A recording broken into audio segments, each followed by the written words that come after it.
மாவட்டத்தில் பல்வேறு இடங்களில் கோடை மழை பெய்து வந்த நிலையில் உதகை மற்றும் சுற்றுவட்டார பகுதி முழுவதும் நேற்று சுமார் 1 மணி நேரத்திற்கும் மேலாக கோடை மழை பெய்தது.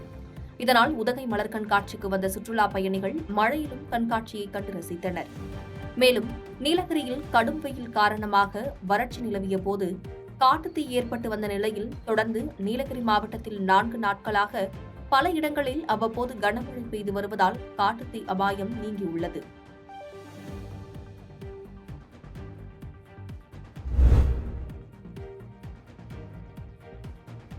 திருப்பத்தூர் மாவட்டம் ஏலகிரி மலை அத்தனாவூர் ஊராட்சியில் பல்வேறு பகுதிகளில் தனியார் விடுதிகள் இயங்கி வருகிறது.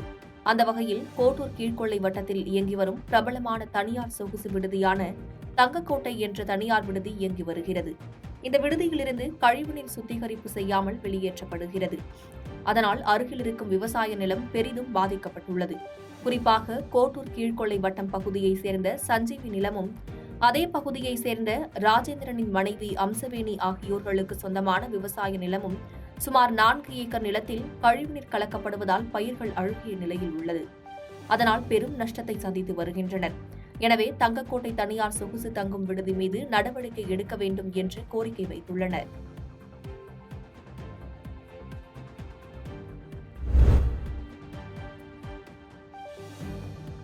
வேலூர் மாவட்டம் காட்பாடி அடுத்த சேனூர் கிராமத்தில் வசித்து வருபவர் முன்னாள் ராணுவ வீரர் சவுந்தரராஜன். இவர் கடந்த 8ஆம் தேதி சேனூர் பகுதியில் உள்ள மாரியம்மன் கோவிலில் நடைபெற்ற திருவிழாவிற்கு தனது குடும்பத்துடன் வீட்டை பூட்டிவிட்டு சென்றுள்ளார். இதனை நோட்டமிட்ட மர்ம கும்பல் வீட்டின் பூட்டை உடைத்து வீட்டில் இருந்த தங்க நகைகளை திருடி சென்றுள்ளனர்.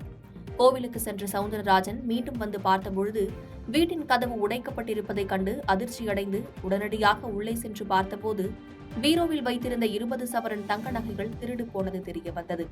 இச்சம்பவம் குறித்து விசாரணை மேற்கொண்டு வந்தனர்.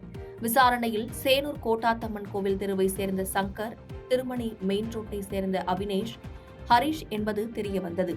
இதையடுத்து அவர்கள் 3 பேரும் சவுந்தரராஜன் வீட்டில் திருடிய 20 சவரன் தங்க நகை மற்றும் காட்பாடி பகுதியில் உள்ள மேலும் 4 வீடுகளில் 17 சவரன் நகை திருடியதை ஒப்புக்கொண்டனர். இதையடுத்து அவர்கள் 3 பேரையும் கைது செய்த போலீசார் 37 சவரன் தங்க நகைகளையும் பறிமுதல் செய்தனர்.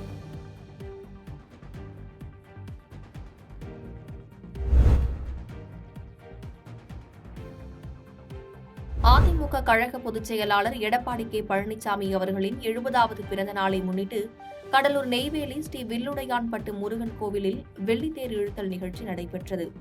நெய்வேலி அதிமுக அண்ணா தொழிற்சங்க ஊழியர் சங்க செயலாளர் கோவிந்தராஜ் தலைமையில் நடைபெற்ற நிகழ்ச்சியில் அலங்கரிக்கப்பட்ட வெள்ளித்தேரில் முருகன் மற்றும் வள்ளி தெய்வானையுடன் கோவில் வளாகத்தை சுற்றி தேர் இழுத்தல் நிகழ்ச்சி நடைபெற்றது.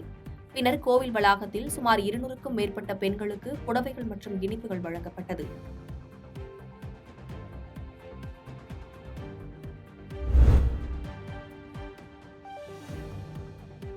திருப்பூர் மாவட்டம் அவிநாசி மற்றும் அதன் சுற்றுப்புற பகுதிகளான திருமுருகன் பூண்டி, அம்மாபாளையம், அணைப்புதூர், தெக்கலூர் மற்றும் கருவலூர் பகுதிகளில் நேற்று இடிமின்னலுடன் கூடிய கனமழை பெய்தது. இந்த வருடம் வெயில் கடுமையாக இருந்தாலும் கோடை வெயில் சுட்டெரித்து வந்த நிலையில் தற்பொழுது பெய்த மழையால் விவசாயிகள் மற்றும் பொதுமக்கள் மகிழ்ச்சியடைந்துள்ளனர். பாதகம் செய்பவரை கண்டால் நாம் பயங்கொள்ளலாகாது பாப்பா, மோதி மிதித்து விடு பாப்பா, அவர் முகத்தில் உமிழ்ந்து விடு பாப்பா. அண்மை செய்திகளை உடனுக்குடன் தெரிந்து கொள்ள இணைந்திருங்கள் இயம்நாடு தொலைக்காட்சியுடன்.